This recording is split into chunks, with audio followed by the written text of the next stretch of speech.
Today on Tricrow Studios, we do a high gain amp shootout between the Peavey 6505 Plus and the Crate Blue Voodoo BV120H. Yes, I know you're going to call it the Blue Doo-Doo.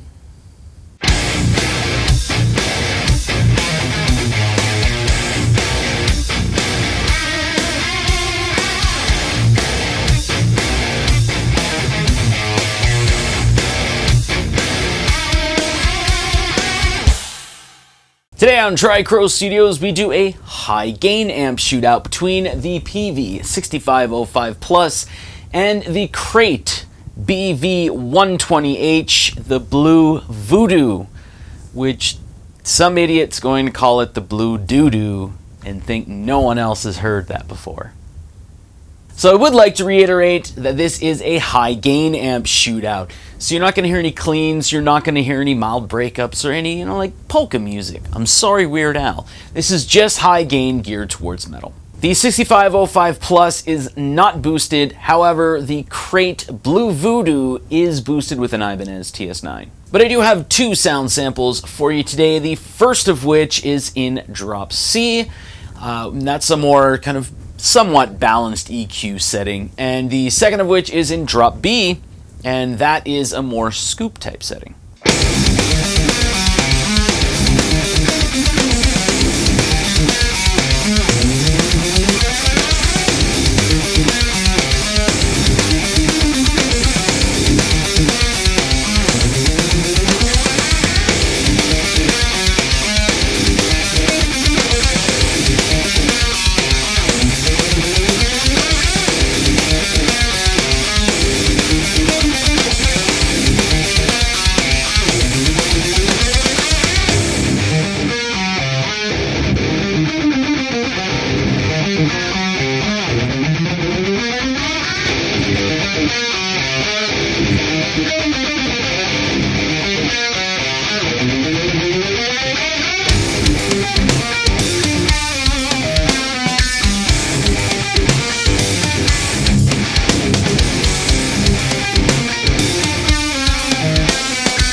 Alright, so there you go. There is the high gain amp shootout between the Peavey 6505 Plus and the Crate BV120H, the blue Voodoo.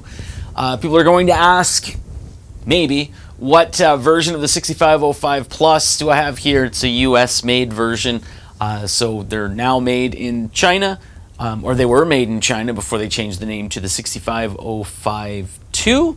I don't think there's any difference between the US made 6505 Plus and the Chinese made 6505 Plus, other than like where it's made. And yes, we have the blue Voodoo, which, as I stated at the beginning, there's going to be some moron who's just like, aha, he's using the blue doo-doo. Oh, it's called the blue doo-doo. It's the same dummy that calls it a dual rectum fryer. We're better than that, aren't we, guys? But it's at this point in the video where I like to go over kind of what I've gained from doing a shootout like this. And honestly, whenever I have like any new amp, I'm usually asked two different amps, like does it sound like this or does it sound like this?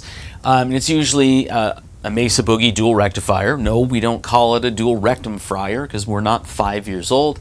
And 6505 Plus or a 5150. So generally that's what I kind of get. I'm always surprised that it's not the JCM 800. I'll probably do a JCM 800 versus Crate Blue Voodoo at some point. I just want to kind of get a few more shootouts going of different types of amps that you wouldn't normally compare. But what I did think was going to happen was you would hear a little bit of more definition in the 6505 Plus with a little bit of, I don't think lack is the right word, but not a ton of emphasis on the high end. And the Crate Blue Voodoo, which is, yeah, I actually think it's a good amp. Like I think it's a pretty good amp. I wouldn't use it as a main amp.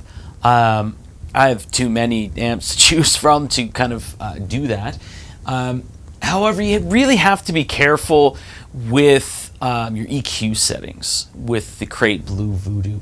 I don't think there's a lot of clarity and definition in it, so you can kind of fudge your way through certain things, but you really have to be careful with your high end and your mids, otherwise it's going to sound boxy.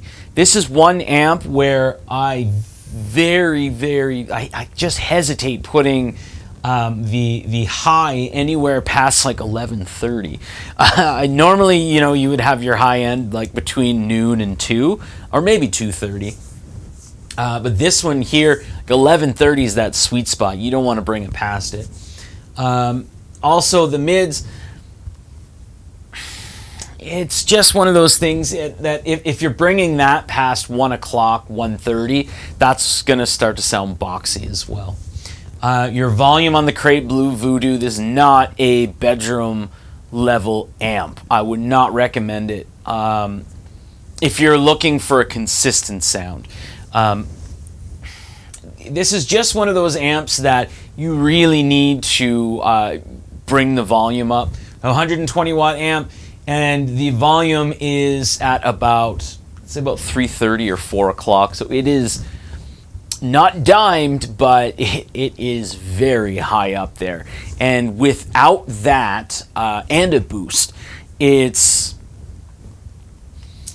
just does not sound consistent and kind of gets into that territory of like, am I playing a solid state amp? You know what I mean? If it's not at a higher volume. 6505 Plus, I always find that in a live scenario, it's a fantastic amp. It's a great amp for recording. However, when it comes to the mids on it, they can seem a little, I don't know if there's the right way to say it, they can seem a little dry and overtaking, I guess you would say. That's probably a stupid way of saying it. Hey, if it's a stupid way of saying it, I can say blue doo-doo right now. But it's always best with a little bit more reserved mids, I find. And it just has that definition in a recording where if you're pairing it with another amp, it it's fantastic. The 6505 Plus also being a Peavey amp. And this is something that I do want to say in all of the videos that I do with Peavey amps. Just because I don't want people to not know what they're getting into if they're going to be purchasing one. They're great amps. I own 5 of them, 4 of which have had the issue of every 1.5 to 2 years you have to pull the chassis out, get that contact cleaner going, and work it through all of the potentiometers. Because what ends up happening is the potentiometers get very dirty, and you start moving them around, and that's usually when you get like crackly pots and stuff like that. So if you ever have that on a guitar or an amp, you just spray it right into the back of the potentiometer with some contact cleaner and work that pot, and it cleans it out. However, with 4 of the 5 Peavey amps that I've had, and in the past any other Peavey amps has basically been the same. Also, the EVH 5153 that's actually Kevin's, but I have in my possession, that even though it's not a Peavey amp, same kind of thing. But you'll get like crackly pots, or the pot will have dead spots in it. The whole thing takes about a half hour. Not that big of a deal, but just something to note. Anyway, that's all I have to say. Very lucky to own both amps, and yeah, very happy. Thanks for watching.